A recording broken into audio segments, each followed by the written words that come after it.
Like 12 times all defensive team. I played Kobe, bro. He wasn't guarding like that. Idiots continue to disrespect Kobe for clicks, even after seeing McGrady get cooked endlessly for his disrespect to Kobe. You don't know how hard it is to win a championship. Now they're trying to enhance their greatness by proxy. Oh, I mean, Kobe was good, but I was good too. The reality is, there's only one guy who did that. So everybody else can imagine. Kobe was better than T-Mac because he wanted to be better than T-Mac. Former role player Jeff Teague decided that he would lie about Kobe's defensive ability. And I'm gonna tell y'all something about all defensive teams. They just put anybody on them after. Like if you made it once or twice, 3 times, they just start putting you on there.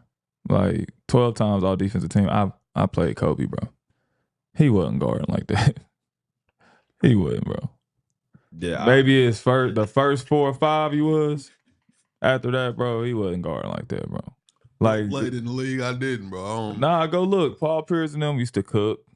Joe Johnson used to cook. The thing about the NBA is, bro, you're gonna get cooked, bro. But I'm saying to be all defensive team, you know it's people. You had to do something in them stats to get that many goddamn all defensive teams. Nah, bro, people used to just randomly say that. Like they just said fucking pick Kobe. Yeah, they like because it's a persona. Like the first couple times he made it, like he lock up, like he guard, he be killing, he be strapping up. Like he probably did that for like 2 or 3 seasons, and then it just became a thing. Like Kobe Bryant played defense, but Tony Allen and them dudes play defense. Yeah. No, that's literally why he was on the court, though. I'm saying, so you think Kobe Bryant, who's shooting 40 shots, is going out here and playing? When it was crunch time, Joe. He's a competitor for sure. He was competitive, but that don't mean he was locking up. That's why they had Metal World Peace. Because when the best players start cooking. Damn, bro. I'm averaging 40. I can't guard. But to make 12 all defensive teams? To make 12 all defensive teams? I think Kobe was taking his matchup serious some nights. He was taking his matchup serious. So he's probably guarding up, bro. Especially when it mattered, bro. Can we go double check and see how many all defensive teams Kobe made? To make 12, bro, I don't even know if that's right, but nigga said 12, so I'm going off word nigga in the super chat. He made every year in the NBA. Damn, half your life, bro. You the best defender half your life. I stay out of shit. I don't know. 12 times. Did he too? Lies, bro. Locking up. All defensive first team 9 times. If you come to my hold on, Jeff. First team 9 times. I'm guarding somebody, bro. Now, hold on, bro. You play. I respect. You know I love your game, bro. 12 times, 9 times, first team. I guarded somebody. He's playing defense. I guarded the nigga. They not just put me on here for the helmet, bro. I'm playing some type of defense. Jeff, I guarded the nigga, bro. I'm not saying. I have nothing to say because his ass up. I'm not saying he can't guard. I'm saying to be all first team all defense, bro. That means you are a premium. Like nothing over here. Yeah, this is shut down. Like oh boy, Island in the NFL. Rangers Island. Yes. Listen, I ain't gonna say nothing about it because in the comments. But it would not be the first time that this role player said some slick shit about Kobe. What was it about Kobe's game that you didn't like watching? It was like rough. Like it wasn't smooth to me. When I watch Paul George, I'm not comparing him to Kobe at all. When I'm watching it smooth, it's like 1-2 to my pull up. AD, jab, one step, it was smooth. Kobe's was like, jab, get there, pump fake, get him off the ground, foul, shot, and one. It was effective. It was a dog. I just didn't like watching. Like, it didn't look as graceful to me. That's all I was saying. He wanted you to come to the Lakers. You didn't want to mess with the purple. I didn't want that pressure. Oh, he was like, yo, they called me. He was like, yo, the Lakers gonna trade for you, blah, blah, blah. I don't want to go to LA. I looked at the taxes and all that. I'm like, nope, don't want to go there. Taxes. Nah, I don't want to go there. That bad, though, I ain't have enough money for a crib. I wanted out there. Yeah, I said, nah, that ain't it. Played him. He had Jeremy Lin in the middle of the game. He like, you left me out here with this shit? Damn. And I looked at him. I was like, what? You left me out here with this shit? I told him to go get you. You was scared? I was just looking at him like, I ain't know he knew my name. I'm like, oh shit. I went to the bench telling Rattlesnake Tate, Dante Jones, we call him Rattlesnake Tate. He was a fake Mamba. So he was like, he worked right there. Tay, what's And this. Yeah, he going to. If he get another ring, except top 5, he already in the top 5. He's best point guard ever. Mm-hmm. Top 5 player all time. With 5 rings, he gonna be in that mix if he get another ring. He get another ring. I just don't see too many people better than him. Yeah, he in my top 5. He get another ring, he definitely up there with Kobe now. Like he gonna be like mirroring Kobe. I mean, I was gonna say. Look, I know niggas. Kobe's stats is crazy though. I mean, for sure. I'm not putting him up there with that high, but I'm saying like that's. And his coworker says this nonsense. It's an unpopular opinion, but I think James Harden is a better shooting guard in Kobe Bryant. Don't say that, bro. I've been waiting to say this, bro. So we finna talk about this shit. He said that KD was better than Kobe last episode. They on his one. You call me, they go after you, G. I'm gonna pull up. That's my We're gonna talk about that on camera. I did not say that. I'm tripping. I be lying too. So. But it wasn't only the role player who upped with Kobe this week. Pandemic Paul George decided to bring a guest on his show to discuss the only time Kobe apparently quit on his team, just out the blue. Game 7, Kobe, him not being aggressive, that's didn't never shoot. in the same category. He didn't shoot. It had to be weird, like, Kobe, no, shoot ball. We go up 3-1. I'm talking to my boys in Phoenix. Yeah, you know. I'm like, exit first round. Smush Park had done a phenomenal job in the first 4 games on Steve Nash. Then some things changed where Smush started to get outside of his game. Phil and them let him kind of get away with it, and Kobe was pissed. That's what really got Kobe that's mad. what sparked it. Guys got outside of their parameters of who they were and why we were up 3-1, and nothing was being done about it. So I think Kobe at that time, and I don't want to talk for him, was proving a point. Like, you got to take this and you got to get on this and stop the bleeding early. And I was surprised that Phil let it fester just based on who I thought Phil was as a coach, that would be cut off right away. Yeah. That's what I think led up to it, because Aaron McKee and I were sitting there on the bench, like, we didn't realize it at first. And then we was like, hold up, he ain't shooting, he ain't even looking. Yeah. It was crazy, because before you knew it, the game was over, and you look at the stat sheet, he ain't shooting before. We're like, but in real time, you didn't realize it because the game was going, but then you knew something was off, like Kobe ain't really being aggressive. This ain't game 7, but I think it was in my opinion, proving the point to the coaching staff. It wasn't like he was getting trapped and doubled and the ball had to get out his hands. He was invitingly swinging it. Like, he was like, oh, you think you can win it? You think you can do this? Go ahead. That's what I think more of it was, that aspect of it. Yeah, bro. That's crazy. Yeah, crazy. And if Pandemic P wasn't enough, this big goofball Dwight Howard went on a podcast just to talk about his struggles during his time playing with Kobe. Sad when your career isn't good enough. Teammate, Kobe, LeBron.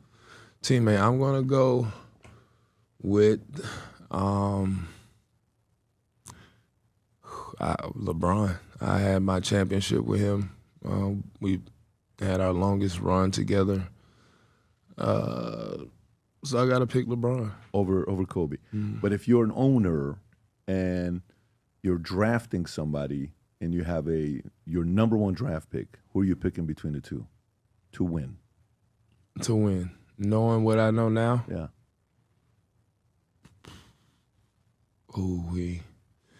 Well, you gotta go with LeBron. So you still picking LeBron over Kobe? I mean, knowing what we know. All right, so if you're talking about longevity, if you're talking about just overall, not skill like how people look at skill. I'm talking about everything that encompasses basketball. Look what LeBron has done. Kobe he's turned himself into the most skilled, but I don't think that he had the most talent. I think LeBron was so talented that he could play 1 through 5. He could do football. He could do all these different things.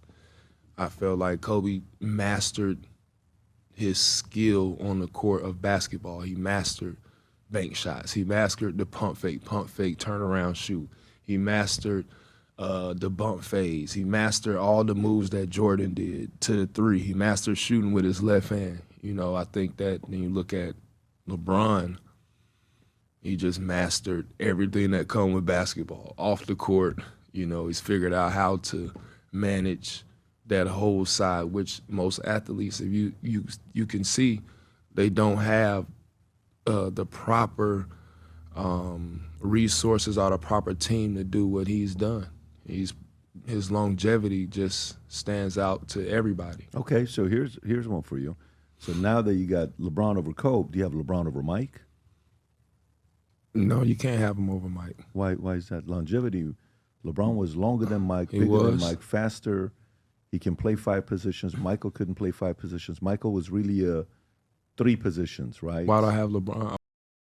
That's soft touches. I said, dude, I I get it. I just don't know if Bynum loves the game. Because to me, I think Bynum was a big guy, coach saw, picked him up. But when I watch him play the game, I don't know if he loves this game. Remember the issue he had 2 years when he went through, I don't know where it's Philadelphia. I think he did love the his game. hair. But see, Yeah. I think that was him. I don't know him personally, but I want to say that probably was him acting out a little bit. Like he came from high school. He went and played one of the greatest players ever in basketball. With Kobe, man. No, he's talking about Shaq when he went up against Shaq. I'm talking about Kobe. He played with one of the best players ever. I'm thinking you were saying the game where he went against Shaq and he didn't back down. Yeah. But see, while playing with one of the greatest players ever, he's probably getting ridiculed and all these different things. So at a young age, he's like, man, I watched this guy growing up, I was a baby when Kobe was, in the league, all these different things, and now he's playing with him. And now when his idol is probably yelling at him and going off on him, that probably put him in a place like, dang, like I'm not worthy, I'm not worthy, or I'm not feeling this. Like I came here to get better, but how can I grow if I'm number 2 or number 3 behind Kobe? Or you got to think he's a young guy. He wanted to shine too. So that's pretty tough. But they would say Kobe was too hard, right? And he was too tough on his teammates. And he would talk about leadership, and I was like, oh, he was just the driver, he was this, he was that. Like, what is that one player who said, my locker was literally right next to his locker room? What was it? Swoosh Parker. Swoosh Parker's like, he's like, look, I mean, for 1 year, he says, you don't realize, it's literally right next to him. The guy would never talk to me, never ask me about my family, nothing. One time, can you pull up this clip, I understand that. I had a moment with Kobe where it was like we were in the locker room on the plane together during not the Olympics, but during the season, actually, the year I was playing with the Lakers and Kobe, where we were on the plane together, me and his family. He didn't really speak. Where our locker room was next to each other. Not the Olympics, but the All-Star game, when we played on the same team, he didn't speak. It's like he didn't want to be next to me at that time. So it was a little, weird, because I'm like, dang, this Kobe, my teammate, I looked up to him. I came out of high school. He came out of high school. He's a lot older than me. But then again, it could have been something like, hey, I'm trying to see where his head at, and I'll never know. I'm a young guy at the time. I'm thinking, like, why would my teammate not talk to me? Like, what did I do that was so bad? Like, can we talk it out? You know what I'm saying? But some people use different strategies to win, and maybe that was his. Yeah, this is right. When you're Kobe's teammate, you've already made a couple $100 million. You've already been, to the championship. You've had that. How different was he with you versus how he was with him? I think that when I came in, he wanted to do the bad cop, good cop, routine. The time where I left, I'm like, man, Kobe really don't want me here. You know what I'm saying? I should go somewhere where I'm wanted, I remember that. And that's how I felt at the time, like, man, this dude don't seem like he really want me here, because he's not helping me get better. But maybe he's probably like, if he want it, then he's going to approach it this way, you know what I'm saying? But as a young player, you don't know how to approach certain things. I'm only going by what I've done my whole life to get me to this point, which is if I'm not playing good or if I'm not where I want to be, I'm going to go get in the gym and continue to get better. Playing with Kobe, like, I wanted to learn so much from him, but I think I was expecting him to be like, hey, come over here. I'm going to show you this. And it could have been me being like, hey, let me go to him, you know what I'm saying, and kind of make that connection. So for me, so that year, actually the second half of the was torn, So this was public, this was announced. Yeah, this was, I just kept playing through it. And I remember the media going crazy. Did you talk to Kobe about your shoulder? And I'm like, why do I have to talk to my teammate about the status of my injury? Like, I need to talk to the doctor so I can let them know I can't play. And they're like, no, you got to tell him. I'm like, that's not cool. So I think that they was putting so much animosity between us, or that when I left and we had that first game against each other with the Rockets, you could see us jawing that. He's like, Is that the elbow one? That's the yeah, and I feel like Rob, can you play that clip? This one right here? Yeah, I feel like he was saying that because mentally, he felt like I allowed all the BS to get in my head. What's he saying here? He was saying you soft. And he said, try me. And I was like, you know me, man. I know you.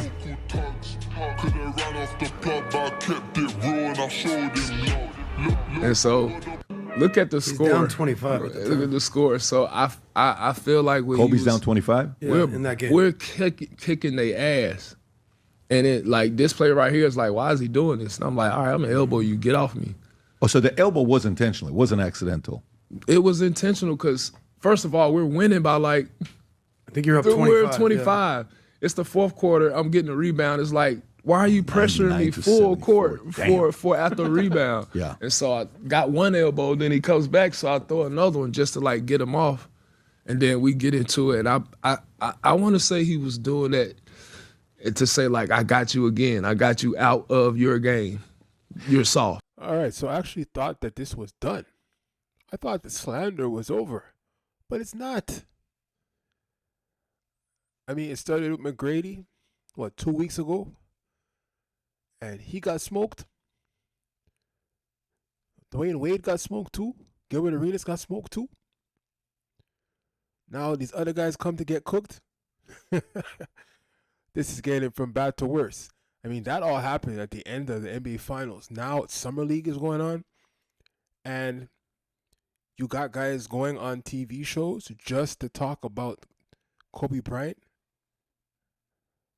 You got them going on podcasts just to talk about Kobe Bryant when there's so much in their career, their supposedly Hall of Fame career that they could talk about, but instead they spend all the time talking about Kobe Bryant and negative things at that. Like, somebody make this make sense. I mean, why in the past 30 days is everybody talking about Kobe just to get clicks? Why? Is there nothing else you guys can talk about? You all complain about the NBA not getting good coverage. So why, when you go on a show, you're not talking about the players of today? Bronny James played today. I think Cooper Flag played today also. Like, Summer League is in full swing now. How come these guys aren't going on shows talking about what they think about the NBA Finals? Why are they talking about somebody who's gone and somebody who played, how many years is it now that he has it? 10 years ago? 12? Like, I don't get this. And what shows that their show, or even them being on a show, is just, a waste of time, is the fact that the comments that they make about Kobe are the only ones that are trending. Right? That's the only reason why I even know about it. The only words that they stated that came on my timeline was them talking about Kobe. Right? So even if you're out here talking negatively about him, you should just think about that. Right? We're only making this video about the things that you said about Kobe. That's it. Nothing more. Because the rest of it is not important. You only get hype or get clicks because you're talking about Kobe. That's it. So think about that next time you want to say, oh, his game ain't smooth. Oh, how come all of a sudden you're talking about Game 7 of 2005? Why? We're not even in the finals anymore. That's done. Like, why does this come up? You know what I'm saying? I don't get it. But that's about it. So until next time.